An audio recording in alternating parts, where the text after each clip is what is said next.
Berlatar tempat di Polandia. Seorang tukang pos mendatangi sebuah rumah yang berada di tengah hutan. Dari luar, nampak rumah itu tidak terawat. Dan di dalam rumah, terlihat sebuah foto yang terpajang di dinding memperlihatkan dua orang anak laki-laki. Di ruangan lain, seorang perempuan tua yang sedang mencuci baju berlumuran darah. Di depan rumah si tukang pos mengetuk pintu, namun tidak ada respon. Lalu ia mendengar suara orang dari samping bawah rumah.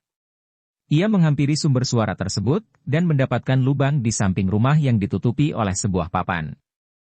Ia membuka paksa papan tersebut dan mencoba menyelamatkan orang yang ada di dalam. Namun sayangnya ia malah ditarik masuk, dan dibunuh di tempat itu. 30 tahun kemudian, sebuah bus memasuki hutan, dengan mengangkut para mahasiswa untuk camping di hutan itu. Selama berada di tempat itu mereka tidak diperkenankan menggunakan HP. Dan handphone mereka disita oleh para panitia.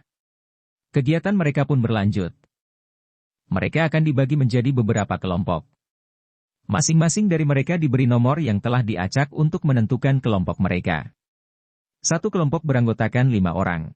Di grup ini ada Zosia yang terlihat tidak banyak bicara. Julek cowok gemuk yang terlihat cupu dan nampak menyukai Zosia. Ada pula si cantik dan seksi bernama Aniela, si botak yang bernama Daniel. Dan Bartek. Kelompok ini akan dipandu oleh seorang panitia yang bernama Iza. Kembali ke rumah yang di awal film tadi, terlihat si wanita tua menarik seekor rusa untuk diberikan sebagai makanan kepada orang misterius yang berada di ruang bawah tanah. Namun sialnya, si wanita tua ikut terjatuh ke bawah dan harus dihabisi oleh orang misterius tersebut. Oleh karena pintu ruang bawah tanah sudah terbuka, jadi orang itu pun keluar. Sebelum semua kelompok yang telah dibuat tadi saling berpisah dan melanjutkan kegiatan camping, seorang pendeta datang mendoakan dan memberikan percikan air suci kepada mereka. Di tengah jalan kelompok Iza menemukan bangkai rusa. Kejadian aneh pun mulai muncul. Zosia melihat tangan di sebuah batang pohon, namun ia tidak beritahukan kepada teman-temannya. Mereka pun lanjut dan mendirikan tenda di dalam hutan. Di malam hari, merasa semuanya sudah tidur, Daniel keluar dari tendanya dan pergi ke pinggir sungai untuk menghisap sebatang rokok. Ternyata Aniela mengikutinya dan menawarinya sebuah permen untuk melakukan mantap-mantap. Wow! Adegan bercocok tanam pun tak terelakkan. Setelah mereka selesai, Aniela pamit untuk duluan ke tenda. Sedangkan Daniel akan tidur di sleeping bag-nya di pinggir sungai. Ternyata, Daniel masih membawa sebuah HP.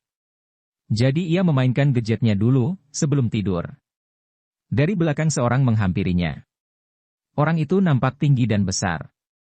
Sekujur kulit dan wajahnya seperti dipenuhi jerawat yang besar. Orang itu dengan segera, mengunci sleeping bag yang Daniel tempati, lalu membenturkannya ke batang pohon, hingga berkali-kali. Sesekali Zasio, dihantui oleh mimpi akan kecelakaan yang dulu pernah menimpa keluarganya, yang menyebabkan ayah, ibu, dan adiknya tewas. Di pagi hari saat semuanya sudah terbangun, mereka berkumpul dan mencari tahu kemana perginya Daniel. Aniela memberitahukan bahwa, terakhir ia bertemu Daniel di sungai tadi malam. Lalu mereka ke sana dan menemukan bungkus permen. Aniela menyangkal kalau itu bukan miliknya. Mereka menemukan bercak darah yang berada di dekat pohon yang tidak jauh dari sungai. Jadi Iza, Zasio dan Julek akan pergi mencari Daniel. Sedangkan Bartek dan Aniela menunggu di tenda. Setelah berjalan agak jauh, akhirnya mereka menemukan rumah itu di dalam hutan. Mereka mengetuk pintu tetapi tidak ada yang menjawab. Oleh karena itu mereka masuk begitu saja. Di dalam rumah, mereka mendapati pintu menuju ruang bawah tanah. Lalu mereka memasukinya. Rupanya tempat itu dipenuhi oleh bau busuk. Mereka juga menemukan Daniel yang sudah menjadi mayat dalam keadaan mengenaskan. Lalu tiba-tiba, orang besar yang tadi malam, yang merupakan pemilik rumah itu datang. Mereka bersembunyi dan berusaha untuk tidak mengeluarkan suara agar tidak ketahuan. Merasa ada yang janggal, orang besar itu membuka pintu ruang bawah tanah dan masuk ke dalamnya. Ibu Iza berusaha mendobrak papan yang ada di situ sebagai jalan keluar. Dengan cepat Zosia dan Julek segera keluar dari tempat itu. Lalu handphone milik Daniel berbunyi. Bodohnya, Ibu Iza tidak ikut keluar malah tinggal menunggu psikopat besar itu. Dan, ya, Ibu Iza pun juga ikut mati begitu saja. Julek dan Zosia segera pergi. Mereka berhenti. Julek terlihat begitu ketakutan, lalu Zosia berusaha menenangkannya.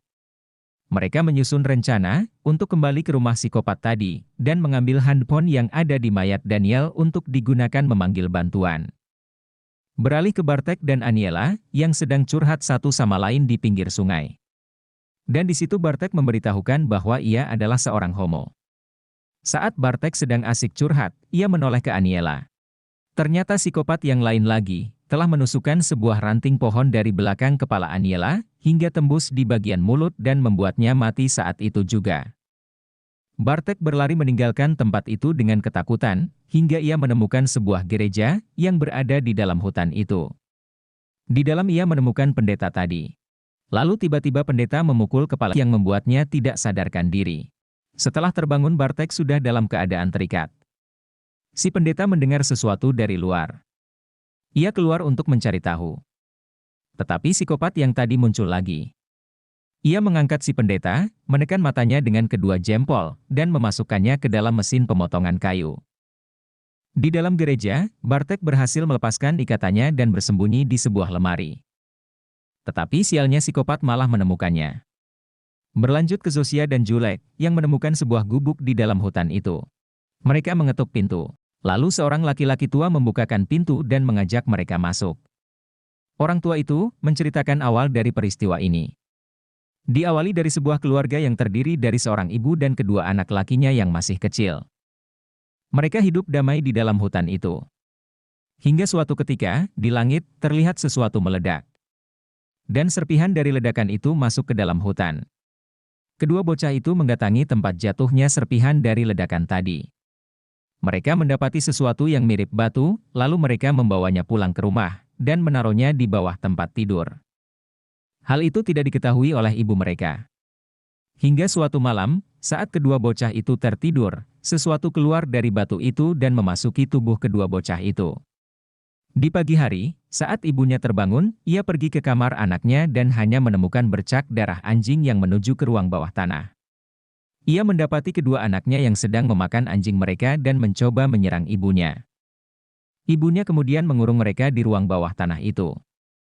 Si kakek tua juga bercerita bahwa ia pernah melawan psikopat itu dan mendapatkan luka yang serius, sambil memperlihatkan kedua kakinya yang sudah disambung dengan besi. Si kakek mengajak mereka untuk tinggal dan bertahan di tempat itu. Sebab telepon tidak ada. Dan jika berjalan menuju ke desa terdekat, akan memakan waktu selama 2 hari. Tetapi Zosia dan Julek bersikeras untuk tetap pergi ke rumah psikopat mengambil handphone milik Daniel. Saat sampai di sana, terlihat psikopat sedang memutilasi tangan mayat Daniel, lalu mencicipinya. Julek pun jadi panik dan ketakutan.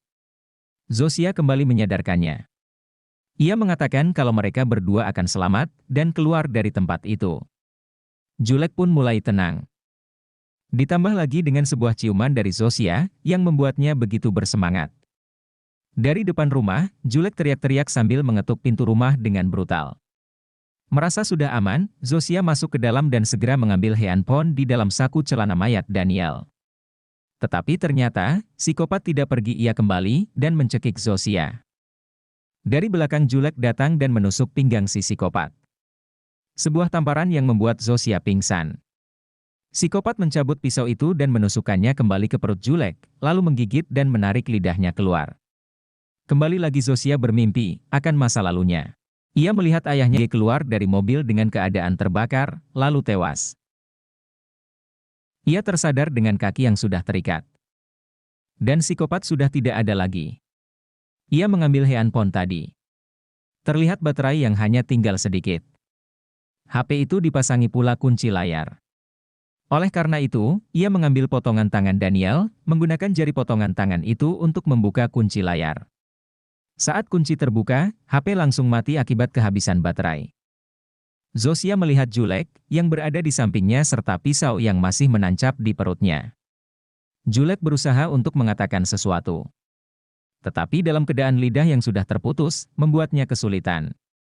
Hingga Julek bisa mengeluarkan sepatah kata. Ia minta kepada Zosia untuk mengakhiri penderitaannya itu.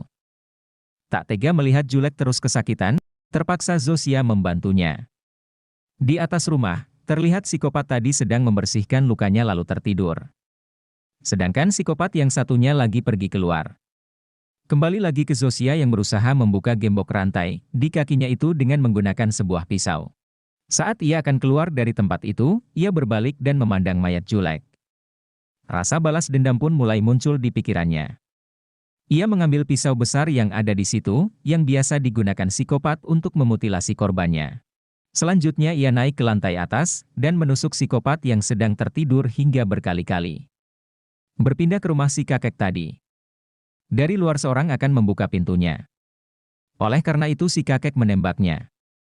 Setelah ia cek, ternyata itu adalah Bartek. Entah bagaimana ia bisa lolos, sewaktu di gereja tadi. Si Bartek pun modar di tempat itu. Kembali lagi ke Zosia yang masih terus berlari. Beruntung, ia mendapati mobil polisi di hutan itu. Dengan segera Zosia dan Pak Polisi meninggalkan tempat itu. Tetapi di perjalanan mobil mereka menabrak sesuatu. Si Pak Polisi mengunci mobil yang membuat Zosia tidak bisa keluar. Ia turun dan memeriksanya. Ia mendapatkan si psikopat tadi, tetapi ia tidak mengetahui kalau itu adalah pembunuh. Zosia berusaha memberitahunya tetapi Pak Polisi malah mengabaikannya.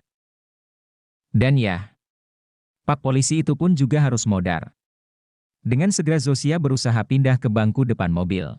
Dari belakang psikopat mulai menaiki atap mobil. Dan seperti film-film pada umumnya tentunya mobilnya akan susah untuk dihidupkan. Dari atas atap, psikopat terus berusaha merusak atap mobil dengan kapaknya. Hingga akhirnya mobil bisa hidup. Dan dengan segera, personelan satu tancap gas, yang membuat psikopat terjatuh. Saat akan pergi, Zosia berhenti tiba-tiba. Dan lagi-lagi jiwa balas dendamnya kembali membara. Berkali-kali ia melindas psikopat itu dengan mobil. Kemudian pergi meninggalkan hutan itu. Malam pun tiba. Terlihat dua orang yang sedang mabuk lewat di jalan itu. Ia melihat psikopat yang tergeletak di tengah jalan. Psikopat itu masih hidup. Sin juga berpindah ke rumah psikopat tadi. Psikopat tadi yang sudah ditusuk berkali-kali ternyata hidup lagi. Dan, film tamat. Jadi pesan yang bisa kita ambil dari film ini adalah, dalam keadaan bahaya, jika ada kesempatan untuk berlari, maka segeralah berlari dan jangan menunda-nunda waktu. Terima kasih telah mampir, semoga video ini dapat menghibur kalian, dan sampai jumpa di video berikutnya.